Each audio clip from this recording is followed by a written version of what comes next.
Hey Monica, Hi. mind if I ask you 42 questions? Sure, go ahead. Where are you off to today? I have class in Richcraft Hall. You're in the Bachelor of Global International Studies program. What's your specialization? I'm specializing in global law and social justice. How would you describe your program to someone outside of the field? I'd say it's great because not only is it multidisciplinary, but it's interdisciplinary. So you not only get to explore a range of different topics, but you get to understand how these topics interact with each other. What did you do for the Beacon's International Experience requirement? Oh, I just finished a 4-month internship at the Permanent Mission of Canada to United Nations headquarters in New York. What language did you study for the Beacon's language requirement? I got an exemption, but I'm taking a minor in French. What is the best required course you've ever taken? Ooh, definitely a toss-up between global history and public health and human rights. What's the best elective course you've ever taken? Ooh, I don't get many electives, but I would say Canada-US relations. If you could pick any research topic, what would it be? I would love to research the effects of climate change on international conflict and migration. This is really an emerging topic in international affairs, and it's relatively unexplored, so I'd really like to do some research there. What is something in your field you think more people should know about? Well, I don't think there's anything I know that the people in my field don't, but I would definitely ask my professors that. Do you prefer seminars or lectures? Seminars. You get more of like a one-on-one, and you get to choose how you learn the material. Group projects or individual ones? I think I speak for every single university student when I say definitely individual projects. Morning classes or night classes? Probably night classes. You spent the summer working at the Permanent Mission of Canada to the UN in New York. How was that? Oh, it was amazing. It's basically the Canadian delegation to the UN rather than UN agency itself, but it was really cool to just meet the international players I got to meet and to work in the chambers I've been studying for years. What's the most interesting thing you got to do in that position? I'd say sitting in the Canada chair was always awesome, and it was great to meet interns from all over the world as well. What was living in New York like? Oh, it was hectic for sure. I was always busy between long work hours and then feeling compelled to go after. I'm definitely tired by the end of it. What do you do as the Vice President of Communications and Media for the Beacon Student Society? I'm basically in charge of all like the social media and outreach as well as like website design. You should definitely give us a follow on Instagram at Beacon Student Society. What about as a CUSA FPA counselor?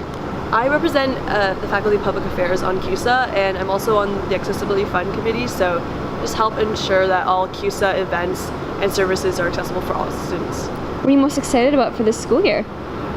Graduating with the first Beacon's graduating class. It's going to be awesome. What have you learned from being so involved? It's not so much what I've learned from being involved, but all the things I've learned from the people I've met along the way. Being involved has helped me meet so many professors, like-minded students, and other leaders, and I've learned a lot from them. How would you encourage other students to get involved? Well, anybody can make it through university without being involved, but it's really joining clubs and societies that have helped make Carleton like a second home to me, and it's an amazing feeling to get to walk around campus and see familiar faces every day. Who is your fashion icon? I don't really think I have one, but whenever I see something cool, I just kind of try to make it my own. What's a fashion trend that you hope comes back into style? Shoulder pads, so don't hate me for it. What's your favorite piece of clothing? Anyone who knows me knows I have the worst shoe addiction, but I also love coats. After you. Thank you. No worries. What's the best book you've ever read? Candide by Voltaire. What's a song you never get tired of listening to? Right down the line, Jerry Rafferty. What was the first concert you ever went to? Justin Bieber, One World. Where's the most scenic place you've ever traveled? Yelio in Taiwan. What is your most prized possession? I'd say old home photos. I could go over those for hours. What does a perfect Saturday look like to you? I'd say in a cute coffee shop with a good book, maybe with a friend. Do you prefer texting or calling? Calling. Playlists or albums? Playlists. Instagram stories or Snapchat stories? Instagram stories for like cute pictures, and then Snapchat stories for like funny things. If you could go back in time, what would you tell your teenage self? This is gonna sound cheesy, but I would just tell myself not to be scared of failure. There's so many opportunities I've gotten, whether on campus or even this summer at the Permission of Canada to the UN, where I just kind of shot my shot. So I would tell myself not to be scared of failure. What are your plans for after you graduate? I don't really have any right now, but when I do, I'll let you know. What are 3 things you hope to accomplish in the next 10 years? I'd say graduate, maybe have a master's, and work abroad. What is your dream job? I'm not really sure right now either, but I would say somewhere I can influence policy maybe. What was your dream job as a child? I think I want to be a novelist. What was your dream job in high school? Probably anything to do with math. What is a skill you have now that you wish you would have had earlier? I'd say something I have now that's very valuable is being able to ask for feedback and to actively look for it. If you were to create a podcast to discuss something you're passionate about, what would you talk about?